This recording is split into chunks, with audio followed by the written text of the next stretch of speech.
jara keenya kaleessa lanammi fannisamu qeessonni dibbee qabataniitu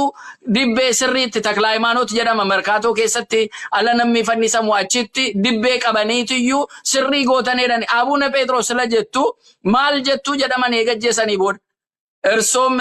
እናንተም ደና ገደላችሁስ እነሱም ደና እሳቸውም ደና ሞቱ ጀደኒ ቅኔዳን ሀቃፍ ዱጋዳፍ ሚቲ ከንጀሪ ጀደኑ ጅራቹ ዱማፊ እሳቸውም ደግ ሞቱ እናንተም ደግ ገደላችሁ ጀደኒቱ አከከናን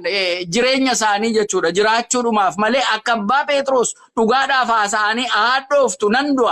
ሰበኮቲፍ ብየኮቲፍ ዳሎተ ዱፉፍ ከነታ ጀደኒ ሀሰው ሰነቲን ጅሬላ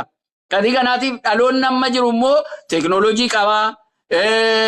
amanta garagari keessa waan jiru waan fakkaate itti makame saba addadda kan baasu waa qabraa kan hin taane lafarraa siyaasaaf kan itti dabalame keessa xiinxalee baasee wal qabatee wal cimsee jiraachuun baay'ee isa barbaachisaadha waan baay'ee achi keessa jira innumtu gaa an akka lallabaa tokkotti sa'aatiin nan ga'u sa'aatii keetii fi odeensi keen kabaja sila waan baay'ee iyyuu jechuu danda'ama dhugaa sa'uudhaa fi jarri naannoo Amaara keessa jiranus jarra Masaawuzii keessa jiranus oddoo adda addaa jiranus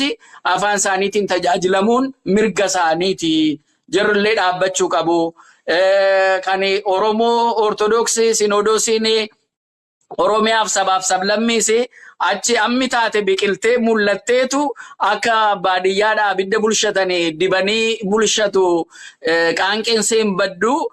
egaa haaluma yeroo jedhaniitu dibanii achuma kaani ta'a malee wanta baddus miti amma abbaan Gabriel mana hidhaa keessa jiru tasa ara nagaan hin jiru araarri simbuune aadaa keenyas afaan keenyas kabajaan jiranu sharruma duriitti itti deemaa jiru malee wanti nu hojjetan hin jiran wedhanii paappaasonni inni kaanii bakka bulu sala dhabu waan nyaatu sala dhabu ala dhukkubsatu waan ittiin yaalamu sala dhabu kiraayi mana waan kaffalu sala dhabu dhugaa utuu qabanuutu haala yeroo jara rakkisnaan nagaa jabegaa eega jettanii meemmee gallee ilaalla jedhanii dhumatti galanii wanti ta'u miti amma noom duraanii